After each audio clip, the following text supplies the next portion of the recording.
Tahu nggak? Biasanya kalau kita bahas soal daya tarik, ya, terutama kalau di fisika gitu, itu kan sesuatu yang gampang banget diukur. Kayak rumus mutlak gitu loh. Iya, selalu ada hitungan pastinya. Benar. Kamu punya kutub positif, terus kamu punya kutub negatif, dan boom, medan magnetnya langsung tercipta gitu aja, tanpa perlu usaha ekstra. Sederhana, logis, dan ya pasti bisa diprediksi. Betul banget. Di sains murni sih, semuanya itu soal hukum alam yang emang nggak bisa dibantah. Kamu bisa ngitung gaya tariknya pakai angka yang presisi banget di atas kertas. Tapi nih, coba deh, terapkan rumus yang sama ke dalam ranah interaksi manusia. Ke dalam apa yang sering kita sebut sebagai karisma. Tiba-tiba aja, semua alat ukur fisika itu rusak total. Hancur berantakan ya. Parah. Kita kayak dihadapkan pada satu medan magnet manusiawi yang, jujur aja nih, sering banget bikin kita garuk-garuk kepala karena susah dijelaskan secara logis. Maksudku, kenapa sih seseorang bisa menyedot seluruh perhatian di satu ruangan atau bahkan di tengah jalanan yang bising? Cuma dengan sekedar hadir di sana. Sementara ada orang lain yang udah berusaha mati-matian cari perhatian, tapi malah diabaikan gitu aja. Nah, itu dia definisi mutlak dari misteri daya tarik manusia. Itu fenomena sosiologis dan psikologis yang kita semua tahu pasti ada saat kita lihat langsung, tapi emang susah banget buat ditiru, direplikasi, atau dipalsuin. Benar, kayak ada yang kurang aja kalau dipaksain. Pasti. Soalnya ada lapisan-lapisan kognitif yang super kompleks yang bekerja di bawah sadar kita setiap kali kita ngerasa terpesona sama seseorang. Dan persis di area bawah sadar itulah yang bakal jadi arena penelusuran mendalam kita kali ini. Jadi, buat kamu yang lagi dengerin ini, yang selalu pengen tahu alasan mengapa di balik hal-hal yang kelihatannya biasa aja, siapin diri kamu. Kita nggak bakal bahas teori yang bikin ngantuk kan? Oh jelas enggak dong. Hari ini kita nggak akan bahas teori akademis yang ngebosenin.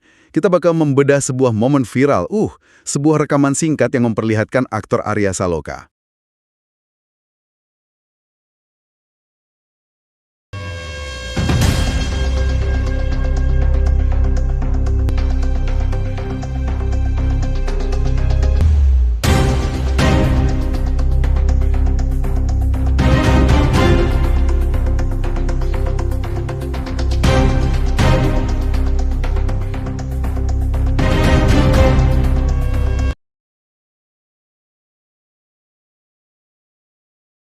Dan misi diskusi kita hari ini bukan buat terjebak di pusaran gosip selebritas ya, itu jelas bukan gaya kita. Setuju, kita ambil sudut pandang yang lebih analitis. Tepat. Kita bakal pakai momen spesifik dari Arya Saloka ini sebagai semacam studi kasus kelas atas buat membedah anatomi karisma. Pertanyaannya, kenapa momen sesederhana seorang Arya Saloka yang lagi naik motor di jalanan bisa memicu gelombang kekaguman massal? Oke, mari kita bedah ini. Aku antusias banget sih sama sudut pandang ini. Soalnya, kalau kita mau jujur ya, menganalisis daya tarik Arya Saloka di rekaman spesifik ini, itu kayak ngasih kita semacam blueprint atau cetak biru gitu, tentang bagaimana presence atau kehadiran diri yang berwibawa itu sebenarnya dibentuk. Dan hasilnya cukup bikin kaget ya? Bener. Temuan paling mengejutkannya adalah kehadiran yang sekuat ini hampir selalu dibangun dari fondasi yang sama sekali nggak berlebihan. Sepakat banget. Tapi nih, sebelum kita masuk ke hal-hal yang agak filosofis, mari kita mulai dari apa yang paling pertama ditangkap sama mata kita, yaitu visualnya. Karena suka nggak suka, kesan pertama itu pasti datang dari apa yang kita pakai kan? Iya, baju itu kan bahasa komunikasi pertama kita. Nah, milih pakaian itu kan sebenarnya kayak kita lagi menata panggung buat sebuah pertunjukan, gitu.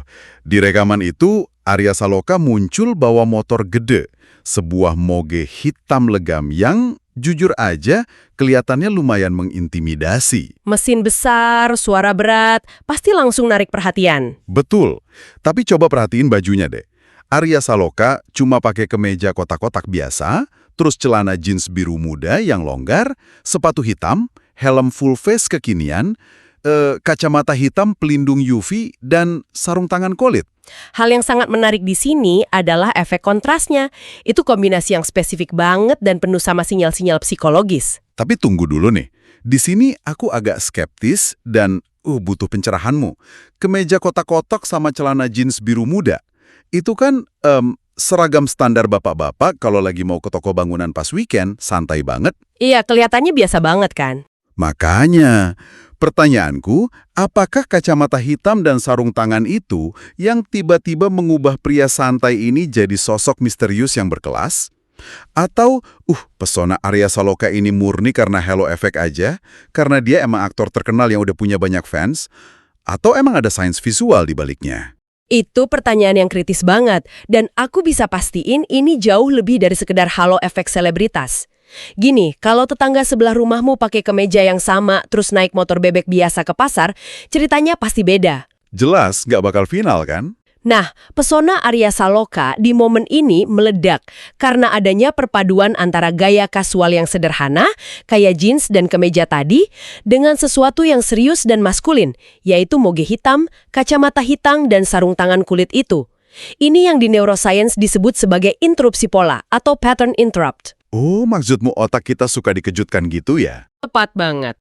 Coba deh kita ngomongin cara kerja otak manusia bentar. Otak kita itu mesin pengenal pola yang efisien banget. Udah ribuan tahun berevolusi buat selalu memprediksi apa yang bakal terjadi selanjutnya, biar hemat energi. Biar nggak capek mikir terus ya tiap detik. Aha, jadi pas otak kita ngelihat moge hitam yang besar, suaranya gahar, dan mengintimidasi, otak secara otomatis memproyeksikan sebuah pola ke pengendaranya. Otak kita udah berharap bakal ngeliat pria berjaket kulit penuh paku, pakai sepatu bot berat, dan ya wajahnya garang gitu. Stereotip anak motor klasik ya, yang kayaknya siap ngajak siapa aja berantem kalau lagi di lampu merah. Persis.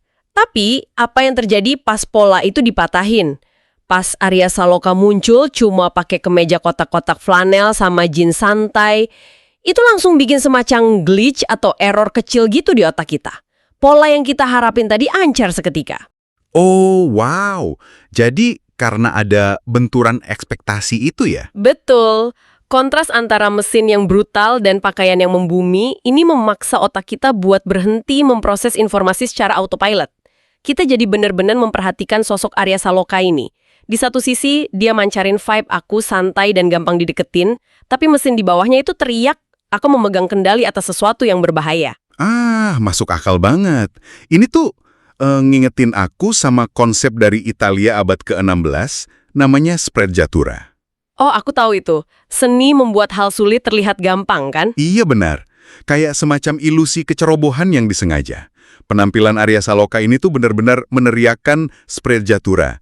Dia seolah-olah baru aja bangun tidur, mungut kemeja acak dari lantai, lompat ke atas motor mahal, terus pergi gitu aja. Nggak ada kesan trying too hard ya? Sama sekali nggak ada. Dia paham betul dunia otomotif tanpa harus berpakaian berlebihan atau kelihatan maksa buat jadi maskulin. Dan kamu tahu nggak, musuh terbesar dari karisma itu apa? Keputusasaan buat diakui. Pas seseorang pakai atribut dari ujung kepala sampai kaki yang niatnya teriak, lihat nih, aku keren banget. Insting manusiawi kita malah nangkep itu sebagai rasa insecure. Iya kayak, ngapain sih caper banget? Nah, gaya Arya Saloka ini menghindari jebakan itu sepenuhnya. Tapi ada satu detail penting yang nahan, biar dia nggak kelihatan kayak orang awam yang cuma minjem motor temennya. Sarung tangan kulitnya? Bener banget. Kemejanya boleh santai, tapi kacamata hitam dan sarung tangan kulit itu adalah jangkar otoritasnya. Sarung tangan itu ngirim sinyal visual yang spesifik banget kalau dia bukan amatiran. Dia ngerti safety, dan dia tahu cara ngendaliin mesin itu. Jadi, ngubah posisinya dari sekedar pria yang mau beli kopi di depan komplek jadi seorang ahli yang emang nggak perlu pamer gitu ya? Tepat. Tapi, nih, pakaian dan aksesori itu kan pada akhirnya cuma benda mati ya. Maksudku, sekeren apapun konsep sprezzatura atau efek kontras yang dipakai, itu semua bakal langsung menguap seketika begitu kamu mulai bergerak. Gerak-gerik nggak bisa bohong. Bener. Aku pernah loh lihat cowok pakai perlengkapan riding yang paling mahal sedunia. Kelihatannya keren banget pas lagi berhenti di lampu merah. Tapi begitu lampu hijau nyala dan dia mau putar balik motornya yang gede banget itu, astaga, dia kelihatan panik, kakinya nyeret-nyeret aspal, dan hampir aja motornya jatuh. Seketika ilusi karismanya hancur lebur. Iya sih, karena baju itu bisa dibeli, tapi keahlian kinestetik nggak bisa dipalsuin.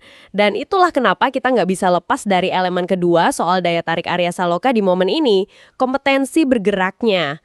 Visual cuma bisa narik perhatian di awal, tapi tindakan yang bikin orang bener-bener terpukau. Disinilah bagian yang sangat menarik menurutku. Sumber rekaman kita kan nangkap momen ini dengan jelas banget. Pas mesin motor Arya Saloka mulai melaju, cara dia ngendariinnya itu tenang banget, tapi penuh kontrol absolut. Belokan demi belokan di jalanan dia lewati dengan manuver yang super halus dan gesit. Kelihatan banget jam terbangnya ya. Banget! Bahkan ada satu komen netizen di sumber kita yang bunyinya gini. Gaya nyetirnya kayak pembalap profesional loh, hebat. Nah, sebelum kita langsung setuju sama netizen ini, aku pengen sedikit nantang pemikiran ini deh. Oke, gimana tuh? Ngendarain motor gede yang suaranya bisa membelah jalan raya, bukankah pada dasarnya itu sebuah tindakan cari perhatian yang lumayan arogan? Gimana bisa sih ketenangan di atas mesin bertenaga besar yang berisik ini justru memancarkan aura alfa yang, nggak arogan? Itu kritik yang tajam banget sih. Dan pembedanya ada di motif sama kontrol. Jika kita hubungkan ini dengan gambaran besarnya, orang secara alami tertarik sama seseorang yang punya kendali penuh. Kalau kamu cuma geber-geber knalpot pas lagi diam, biar orang nengok, ya itu arogansi dari ego. Caper murni ya? Tapi Arya Saloka kan nggak gitu. Dia nggak nyari perhatian lewat suara mesin. Dia pakai mesin itu buat bergerak presisi. Kemampuan berkendara Arya Saloka adalah bukti nyata, bukan sekedar gaya buatan. Dari kacamata psikologi evolusioner, kita sebagai manusia secara naluriah tuh selalu nyari individu yang punya kompetensi tinggi, apalagi pas ngadepin resiko. Oh, karena di masa lalu, kalau kita ngikutin individu yang kompeten, peluang kita buat bertahan hidup lebih gede ya? Sama persis. Otak primitif kita ngelihat motor 200 kilo lebih itu sebagai potensi bahaya. Pas kita lihat seseorang bisa menjinakkan monster mekanik itu dengan santai, tubuh rileks, pandangan lurus, tanpa panik, itu ngirim sinyal rasa aman ke siapapun yang lihat. Ketenangan di tengah kendali itulah yang mendefinisikan figur alfa yang sehat, bukan arogan. Dia nggak melawan mesinnya, tapi selaras sama mesinnya. Wah, aku suka banget visualisasi itu. Ini tuh ngingetin aku sama analogi angsa yang lagi berenang di danau yang tenang. Oh, yang kakinya ngayuh keras di bawah air itu? Iya, di atas permukaan air kan angsanya kelihatan anggun banget ya. Lehernya tegak, meluncur pelan tanpa usaha, kayak bisa teleportasi gitu aja. Kelihatannya damai banget, tapi kalau kita lihat ke bawah air, kakinya tuh lagi ngayuh mati-matian, konstan, dan penuh perhitungan buat ngelawan arus. Analogi angsa itu sempurna banget sih buat ngejelasin effortless mastery, penguasaan tanpa beban yang ditunjukin Arya Saloka. Kita sebagai penonton cuma lihat angsa yang tenang dalam wujud pria berflanel di atas moge. Padahal untuk bisa bermanuver sehalus itu di jalan, butuh keseimbangan otot inti yang kuat ya, koordinasi mata dan tangan, dan pastinya jam terbang yang nggak sedikit di bawah permukaan. Benar. Karisma Arya Saloka bukan cuma ilusi optik dari pakaian, tapi berakar dari kenyataan biologis kalau dia tahu persis apa yang lagi dia lakuin. Oke, jadi sejauh ini kita udah bahas dua pilar nih. Visual kasual yang penuh kontras tak terduga, dan kompetensi tingkat tinggi yang menyembunyikan usaha keras di baliknya. Betul, itu dua fondasi yang kuat. Tapi ini ngebawa aku ke satu paradoks, yang menurutku justru jadi kunci utama kenapa fenomena ini bisa viral. Gini loh, kombinasi antara baju garang, kacamata hitam yang nutupin mata, sama keahlian yang mengintimidasi. Itu kan resep paling sempurna buat bikin seseorang kelihatan dingin banget. Kelihatan gak tersentuh gitu ya? Banget. Terkesan snob atau sombong gitu loh. Dan jujur aja, gampang banget kan buat orang yang ahli dan berpenampilan garang buat kelihatan arogan. Bahkan banyak selebritas yang sengaja bikin image dingin karena mikir itu bikin mereka kelihatan berkelas. Gimana cara Arya Saloka matain asumsi itu? Atau bikin orang menjauh. Kalau kamu terlalu ngerasa di atas, orang gak bakal kagum lagi. Mereka malah ngerasa terintimidasi atau jengkel. Nah, dan persis di titik kritis itulah, Arya Saloka ngelakuin satu hal sederhana, tapi secara instan meruntuhkan semua tembok pembatas itu. Momen pas dia senyum itu kan? Iya, di tengah perjalanannya, dari balik kacamata hitamnya yang misterius, dan di atas moge yang suaranya menggelegar, Arya Saloka nyempetin diri buat tersenyum manis dan melambaikan tangan ke para penggemar yang ngenalin dia di pinggir jalan. Maskulin dan garang di luar, tapi ternyata sangat hangat di dalam. Ini memunculkan satu pertanyaan penting tentang apa sih sebenarnya definisi karisma itu? Sebuah gestur kecil yang sepenuhnya mengubah dinamika sosial di detik itu juga. Itu semacam perisai dari dunia luar, membatasi aku sang bintang dan kalian publik. Batas yang tegas banget. Api senyum tipis dan lambaian tangannya itu berhasil nyimbangin kesan misteriusnya. Itu jembatan yang sengaja dia bangun buat nembus perisai itu. Dia kayak milih buat turun sebentar dari tahtanya. Dan analisis soal idola ibu-ibu itu relevan banget loh sama teori psikologi, kehangatan, dan kompetensi. Sosiolog sering sepakat kalau demografi ibu-ibu itu punya radar kecerdasan emosional yang tajam banget. Mereka bisa bedain mana senyum basa-basi pihar dan mana kehangatan yang tulus. Oh, jadi pas Arya Saloka melambaikan tangan, dia nunjukin kalau kecerdasan emosionalnya setara sama skill teknis nyetir motornya ya? Tepat. Pesona sejati Arya Saloka tuh datang dari kemampuannya buat tetap ramah, rendah hati, dan mudah didekati walaupun statusnya idola. Ini prinsip dasar pengaruh sosial.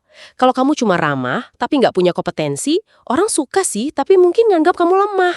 Kalau kebalikannya, kompeten tapi dingin. Orang bakal hormat, tapi ada rasa takut, dan diam-diam mungkin nggak suka. Karisma yang meledak dan viral kayak Arya Saloka di momen ini terjadi pas kekuatan dan kompetensi besar dibungkus sama kerendahan hati. Menjadi keren nggak berarti harus membatasi diri dari orang lain. Wow, jadi dengan ngelambai ke orang biasa di pinggir jalan, dia tuh lagi ngasih tahu dunia kalau dia cukup nyaman dan pede sama dirinya sendiri. Sampai dia nggak merasa terancam buat bagiin perhatiannya. Dia nggak perlu masang wajah angkuh buat ngelindungin egonya. Bukankah banyak anak muda sekarang yang, salah kaprah soal ini? Mikirnya jadi cool itu berarti harus ngabain orang, pasang muka datar, dan sok nggak peduli sama dunia? Itu kesalahpahaman terburuk soal keren di era modern ini sih. Sikap dingin yang dipaksain itu cuma topeng dari rasa insecure. Pas orang ngabain sekitarnya biar kelihatan penting, insting sosial kita otomatis nolak. Sebaliknya, tindakan Arya Saloka mendobrak pembatas status itu. Dia lagi di puncak ketenaran saat itu ya, tapi sukarela ngasih pengakuan ke orang di sekitarnya. Ironisnya, tindakan merendahkan hati inilah yang bikin karisma dan status Arya Saloka meroket berkali-kali lipat di mata publik. Dia ngasih nyawa ke benda mati yang dia pakai. Kemeja, moge, kacamata, semua itu nggak ada artinya tanpa empati yang dia tunjukin. Otak kita langsung deteksi keaslian itu dan merespons dengan kekaguman. Semuanya berasa selaras dan otentik banget ya. Kita emang udah jalan jauh banget dari sekedar bahas seorang pria naik motor kan? Kita udah ngebedah lapis demi lapis anatominya. Mulai dari kontras visualnya, manuver ala angsa di danau, sampai kehangatan senyuman yang meruntuhkan arogansi. Semuanya nyatu di momen Arya Saloka yang menghipnotis ini. Jadi, apa makna dari semua ini buat kita? Orang-orang biasa yang cuma ngamatin dari layar kaca. Ini ngebawa kita ke sebuah kalimat hikmah yang bisa kita pegang. Pesona sejati nggak selalu datang dari kemewahan yang menyilaukan, tapi dari kepercayaan diri, sikap apa adanya, dan bagaimana kita membawa diri untuk selalu terhubung secara manusiawi dengan orang lain di setiap situasi. Itu kesimpulan yang luar biasa. Nah, buat kamu yang terus dengerin sampai detik ini, jika kamu ngerasa momen dan diskusi kita hari ini menginspirasi, tolong jangan simpang sendiri wawasan ini. Like, comment, share, dan bagikan ini ke teman-temanmu agar mereka juga bisa ngerasain aura luar biasa dari Arya Saloka. Jangan lupa kasih tahu kita juga. Bener banget. Tulis di kolom komentar, apa sih yang paling keren dari gaya Arya Saloka kali ini menurut kamu? Apakah penampilannya, motornya, atau justru cara hangatnya menyapa penggemar? Dan pastinya, jangan lupa untuk subscribe ke channel Motivasi David supaya kamu nggak ketinggalan kisah-kisah inspiratif lainnya. Karena setiap cerita di channel Motivasi David adalah motivasi untuk kehidupan nyatamu. Sebagai penutup, aku mau ngasih satu pemikiran buat kamu renungin setelah acara ini selesai.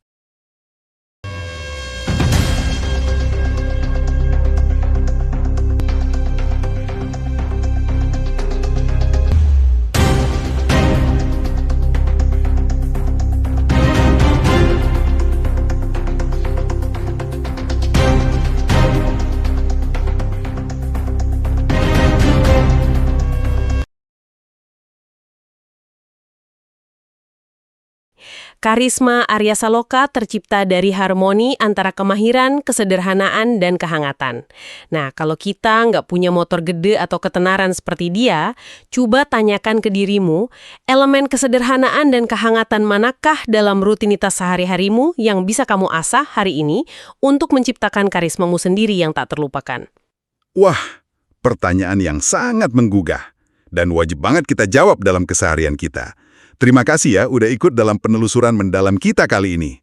Jangan pernah berhenti mencari tahu, dan sampai jumpa di diskusi kita selanjutnya.